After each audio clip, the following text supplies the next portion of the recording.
إن الحمد لله نحمده ونستعينه ونستغفره ونعوذ بالله من شرور أنفسنا ومن سيئات أعمالنا من يهد الله فلا مضل له ومن يضلل فلا هادي له وأشهد أن لا إله إلا الله وحده لا شريك له وأشهد أن محمدا عبده ورسوله صلى الله عليه وسلم يا أيها الذين آمنوا اتقوا الله حق تقاته ولا تموتن إلا وأنتم مسلمون يا أيها الناس اتقوا ربكم الذي خلقكم من نفس واحدة وخلق منها زوجها وبث منهما رجالا كثيرا ونساء واتقوا الله الذي تساءلون به والأرحام إن الله كان عليكم رقيبا يا أيها الذين آمنوا اتقوا الله يصلح لكم أعمالكم ويغفر لكم ذنوبكم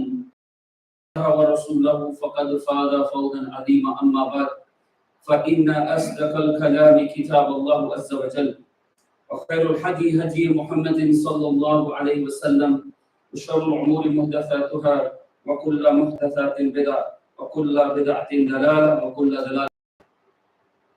All praise to Allah subhanahu wa ta'ala, who is Lord of all the heavens and the earth, and salatu salam to his beloved messenger Sayyidina Muhammad sallallahu alayhi wa sallam.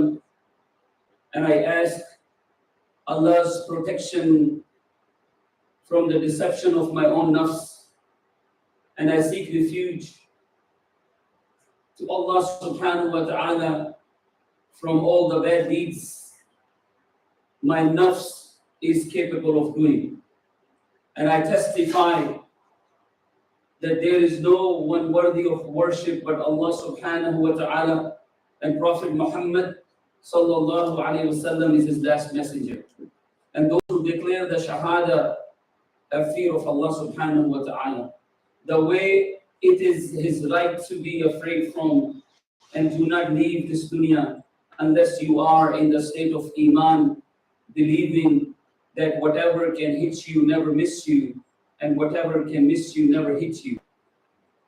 Best words are the words of Allah subhanahu wa ta'ala in the shape of Quranul Kareem, Furqanul Hamid, and the best guidance is the guidance of Sayyidina Muhammad sallallahu alayhi wasallam in the shape of his sunnah and hadith.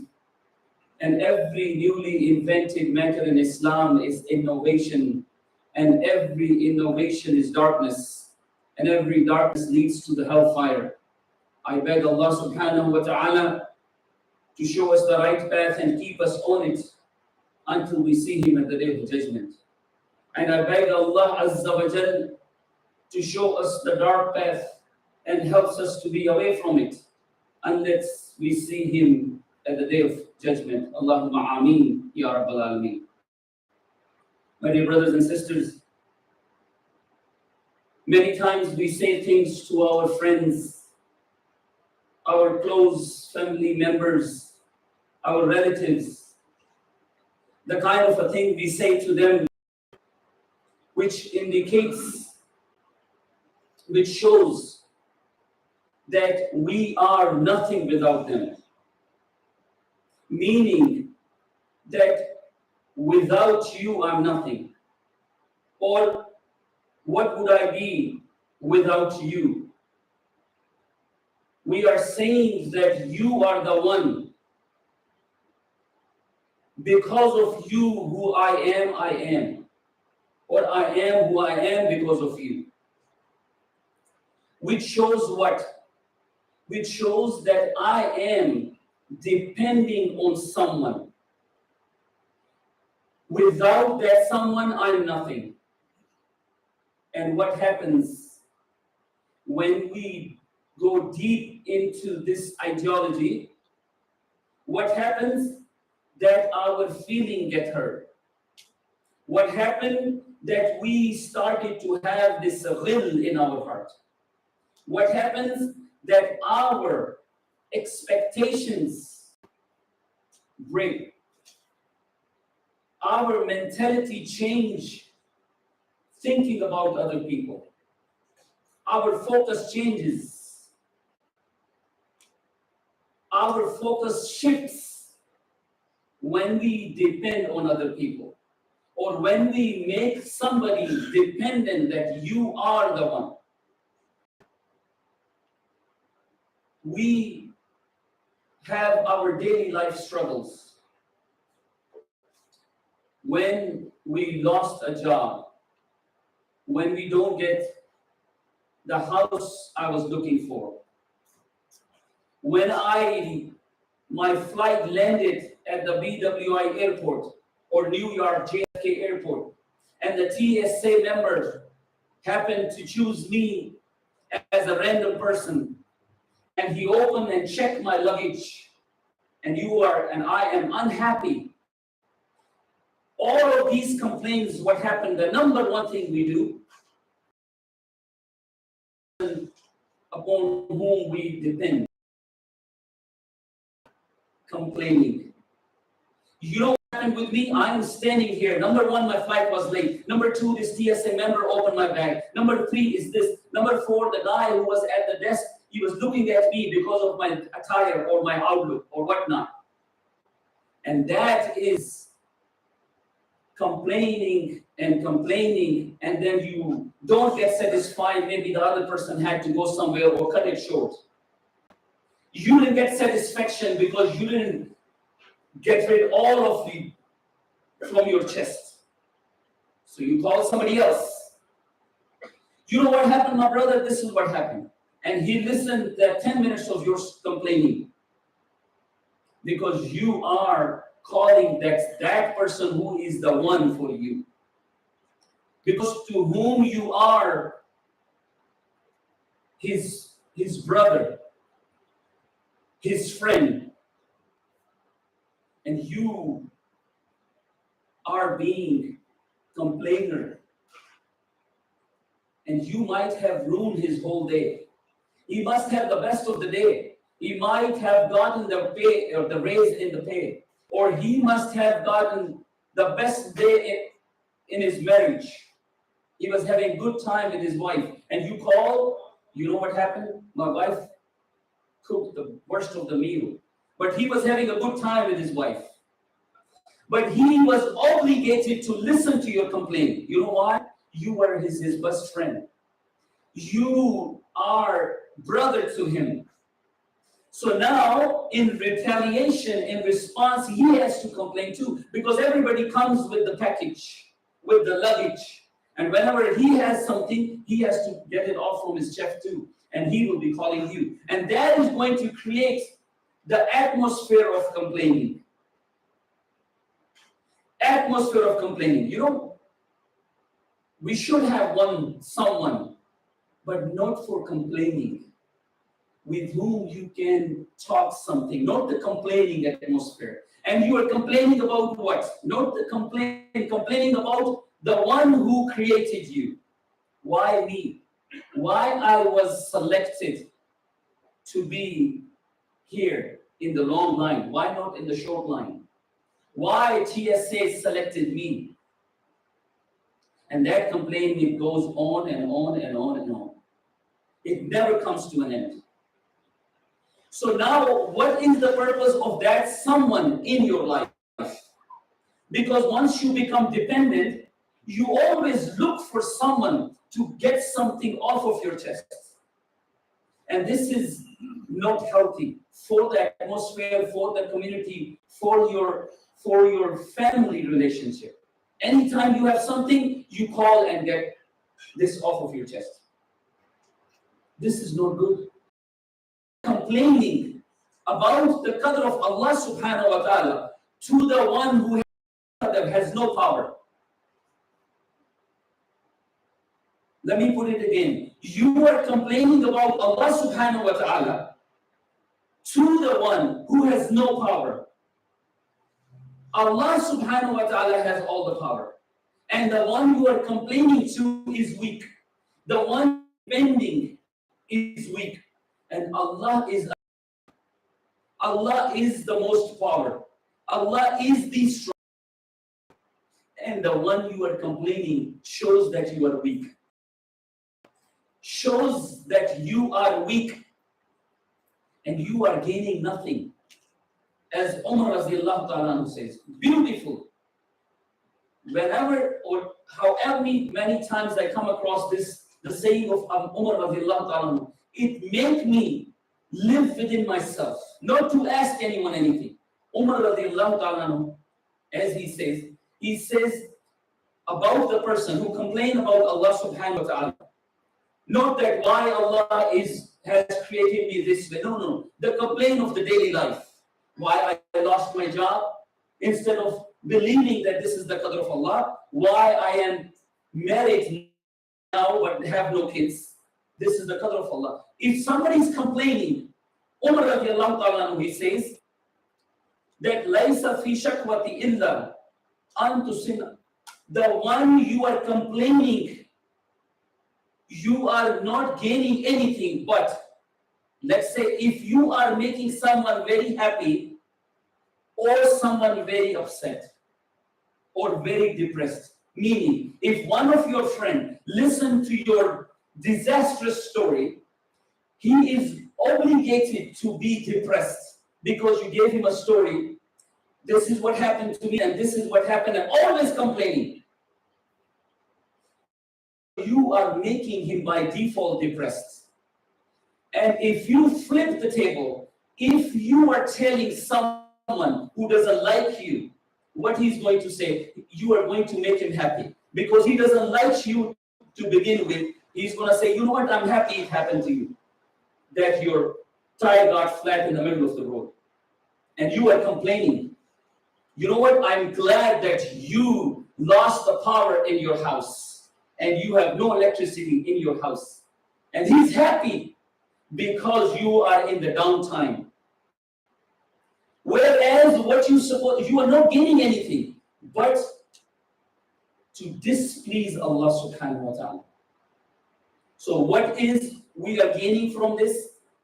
We are complaining to the one who is depending in Allah subhanahu wa ta'ala. And he cannot do anything to me. Or he cannot do anything for me. Whereas my complaint is supposed to be to Allah subhanahu wa ta'ala. Not complain about Allah subhanahu wa ta'ala. This is very common mistake we as a Muslim we make.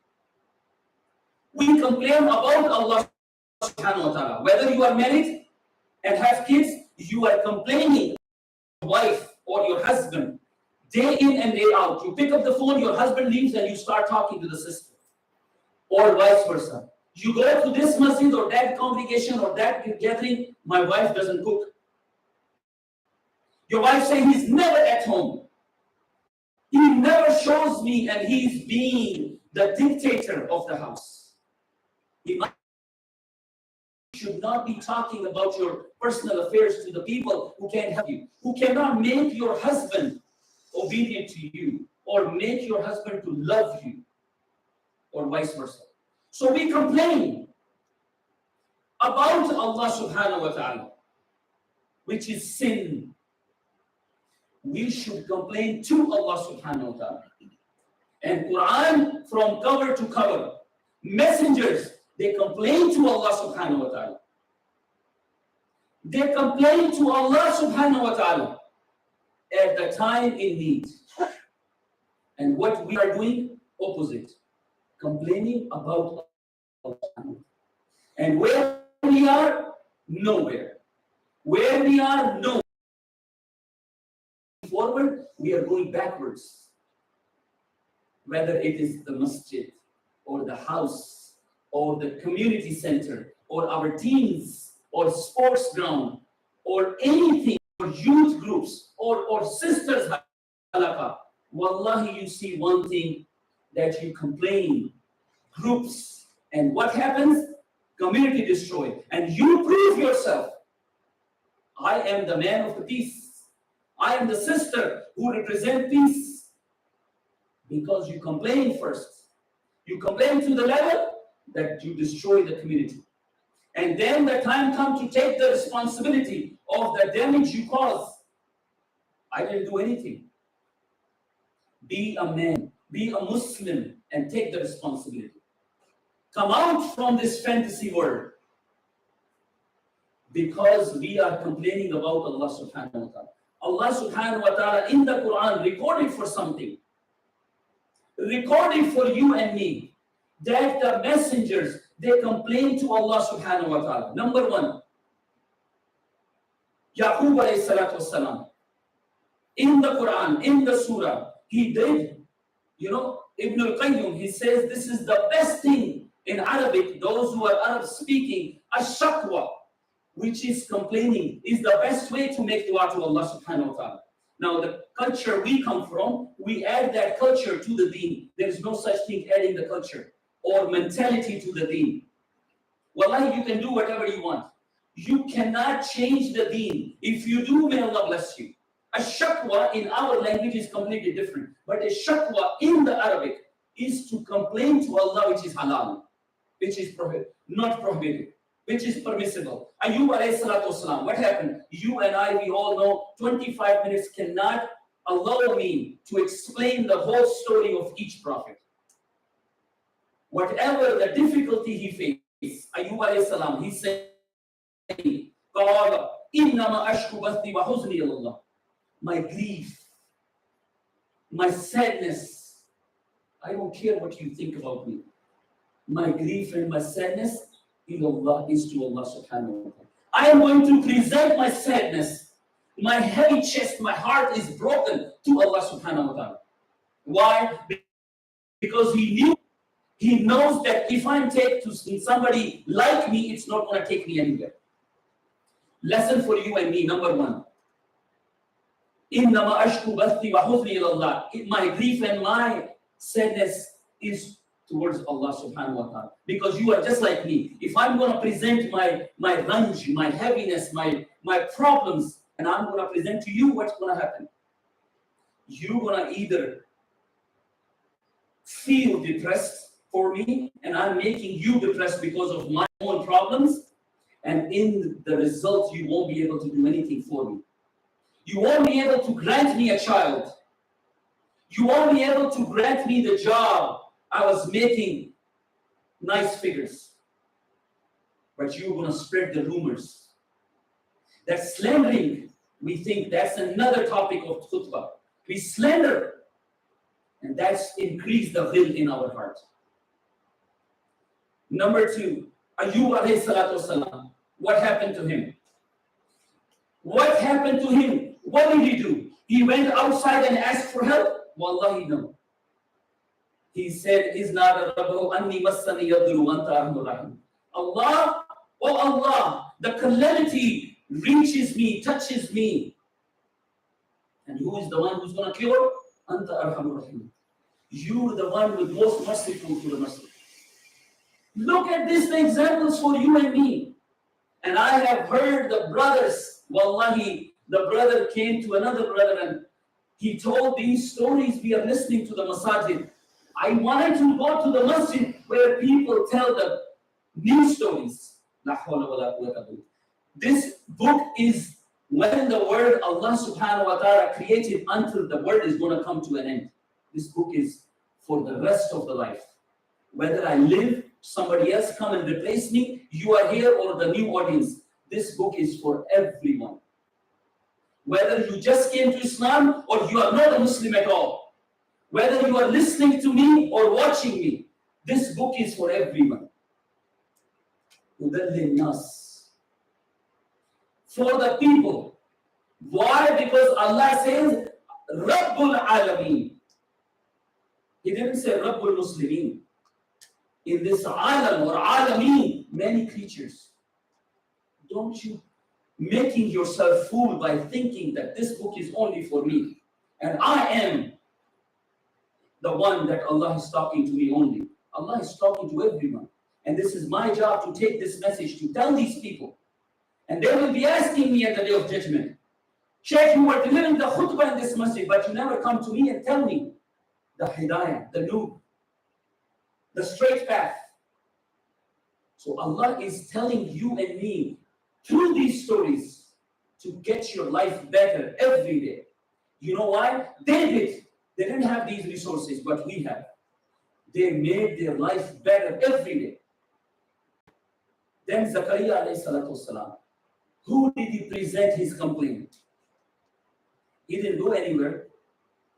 He didn't go to that shrine to ask the help. Wallahi, those people are making the mistake and then deceiving themselves. I went to the shrine to say the Fatiha and I asked my wife is barren. She's not giving birth for 10 years. Allahu Akbar. Tell me if this is not a shirk. Show me in the Quran. Zakaria is saying what? Ayyub alayhi salatu wasalam is saying what? Yunus alayhi salatu wasalam saying what? Which shrine he went to? People in the shrine were the best people ever walked after the prophets and Anbiya and Awliya. But you don't supposed to worship them. You're not supposed to worship them because Allah is Ahad, alone. Nobody can share the attributes of Allah subhanahu wa ta'ala. He is alone, Ar-Rahman Ar-Rahim. Ar-Razzaq, nobody can give me the rizq. Why you are fooling yourself? Ayub, Yunus, Shu'aib, Lut, all of them, they returned back to Allah. Nuh alayhi salatu wasalam returned back to Allah. And what we are doing, completely opposite. What is the meaning of Tawheed? We must have forgotten the meaning of Tawheed. That's why we have these clashes. Two people, they argue in the masjid, let's open the new masjid across the street. Complain. Wallahi, complain instead of making the atmosphere better. Qala Allah Ta'ala, Qala Rasulullah. If you are not following this, you are following shaitan. Yes, you are following shaitan. If you are not following Qala Allah Ta'ala, Qala Rasulullah, there is no third thing. Allah says, Wa Salam. Sallallahu Alaihi Wasallam presented, showed us how to pray. He says to fast. Prophet Sallallahu Alaihi Wasallam showed us practically how to fast. He said make nikah. He showed us, proved us how to make nikah. Be nice to your parents. He showed us, advocate the companions how to be nice. If you complain about your father, you and your wealth belongs to your dad. But where are we going? Where we are learning the stuff which is completely against Islam and we are schmoozing this in the Islam. Wallah, this is Islam. Who told you? My teacher. Where did you get this azkar? My teacher. Ya akhi, is your teacher Muhammad? Sallallahu Alaihi Wasallam? No. It is conflicting? Yes. Then throw that away. Because all four Aimma, they said if anything come against or come parallel to the saying of our Rasul Sallallahu Alaihi Wasallam, take that and throw that on the wall.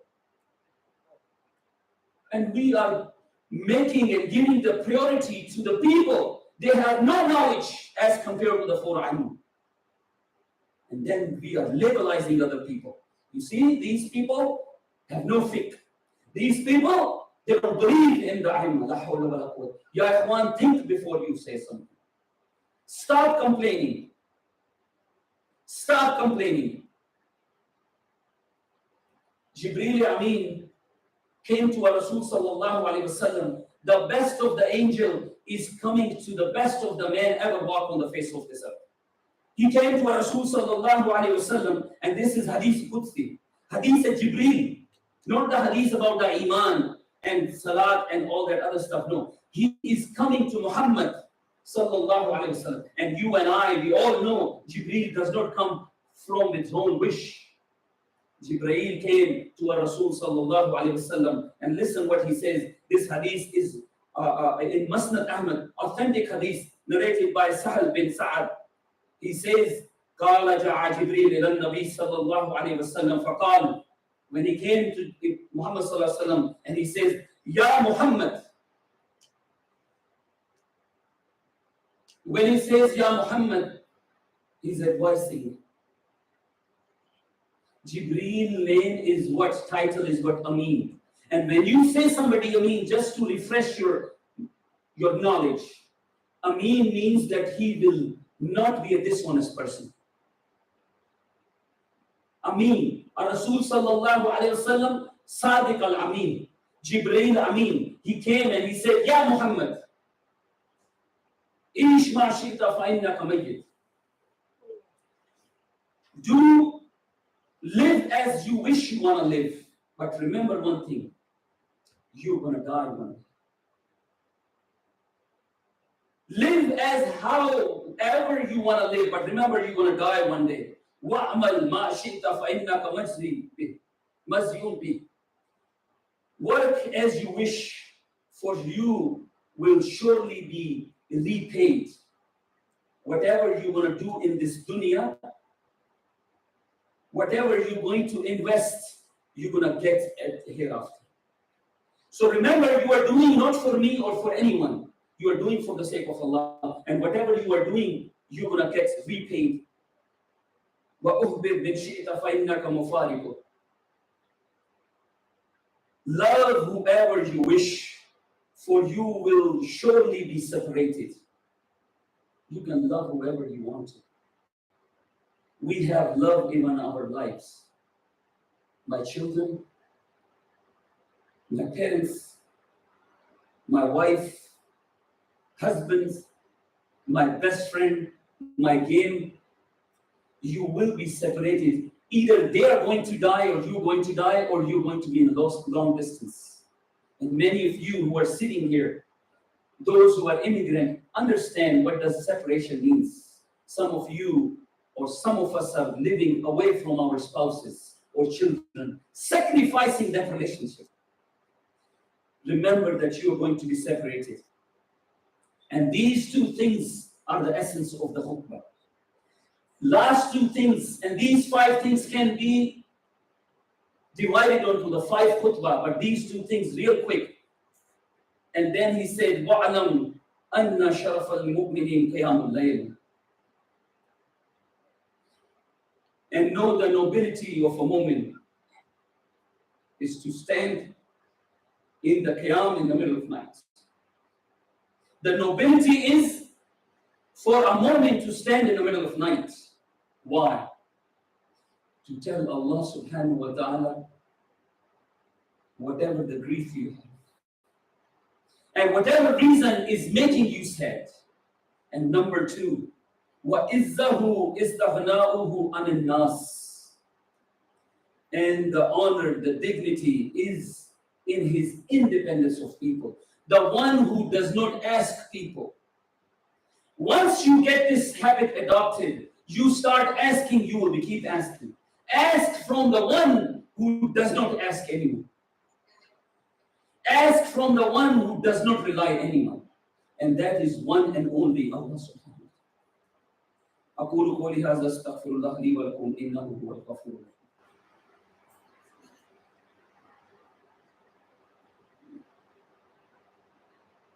الرحيم.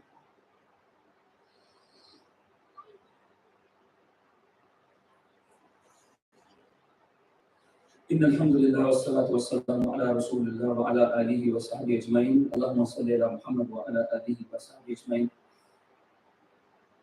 The hadith I just mentioned in the first part of the khutbah, this is authentic hadith in Masjid Ahmad, narrated by Imam Ahmad. Abu Bakr as-Siddiq radiyallahu ta'ala anhu, he says that I took the allegiance, I took the oath with our Rasul sallallahu alayhi wasallam. I took a pledge to Prophet Muhammad sallallahu alayhi wasallam. What was the pledge? He says, Allah as'al an-nas shay'a. I promised to Rasul sallallahu alayhi wasallam that I will never ask anyone about anything. I will never ask anyone for anything. And you and I, we know that he was a special kind of a person. Then if this is we adopt, then the question comes, then what about the zakat? What about the sadaqat? What about the khairat? And what about the health? Yes. And that is the structure Allah subhanahu wa ta'ala set for you and me in the shape of Islam. At the time of Umar, He used to take the zakat to the doorstep of the people and knock the door. Is there anyone who can take the zakat? Because once you and I, we know that this person is deserving, we can take it to him. As compared to the one who always asks. Who always asks.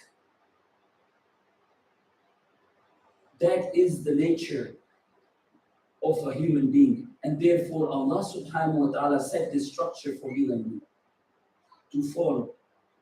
And if we follow, wallahi, we will be successful.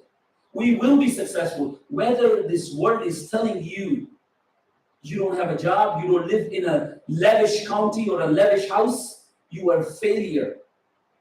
It doesn't matter. Because what the prophets they says, and Allah recorded them, إِنَّمَا أَشْكُ بَثِّي وَحُزْنِي إِلَى اللَّهِ. My griefs, Allah knows. My sadness, Allah knows. And the way Allah's Prophet set the standard for you and me, these standards, if we follow, we will be successful not only in this dunya, but in the hereafter. We need to follow what Allah says. It doesn't matter if somebody doesn't like that. Because likeness or dislikeness, your and mine, is not the deen. People, they don't want to grow the beard. Some people, they say, I have rash. But it's not gonna, I know there's some exceptions are there. Life-threatening exceptions are there. But just because I don't like the beard, I have no authority to shave the beard. Just because you don't want to dress in a certain way, because you don't like, but this is against Islam. You want to go and walk on the street in two clothes where your aura is being shown, because everybody is doing it. You like that, but it's not Islam. قال الله تعالى وقال رسول الله. If you remember this, follow this, you will never get failed. I ask Allah subhanahu wa ta'ala to make us among those who complain less and rely on Allah subhanahu wa ta'ala. I beg Allah subhanahu wa ta'ala to make us like Nuh alayhi salam, Ayub alayhi salam, Yunus alayhi salam. And may Allah subhanahu wa ta'ala make us like Zakaria alayhi salam. I beg Allah subhanahu wa ta'ala to make us among those who follow the footprints of Rasul sallallahu alayhi wasallam exactly the way he wants us to follow. I beg Allah subhanahu wa ta'ala to make us among those whom he loves. I beg Allah subhanahu wa ta'ala to make us among those who will be muqarrab and the loved ones of Allah subhanahu wa ta'ala.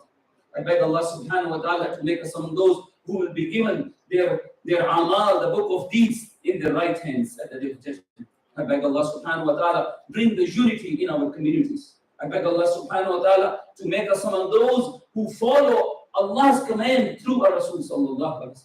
I beg Allah subhanahu wa ta'ala to remove the kharafat from our communities. I beg Allah subhanahu wa ta'ala to remove the shak and the doubts from our community. I beg Allah subhanahu wa ta'ala to make us among those who present their ashakwa to Allah subhanahu. And may He remove our sadness and grief from His fadl. بإذن الله. ربنا ظلمنا أنفسنا وإن لم تغفر لنا وترحمنا لنكونن من الخاسرين. ربنا لا تزغ قلوبنا بعد إذ هديتنا وهب لنا من لدنك رحمة إنك أنت الوهاب. ربنا فاغفر لنا ذنوبنا وكفر عنا سيئاتنا وتوفنا مع الأبرار. ربنا آتنا في الدنيا حسنة وفي الآخرة حسنة وقنا عذاب النار وأقم الصلاة.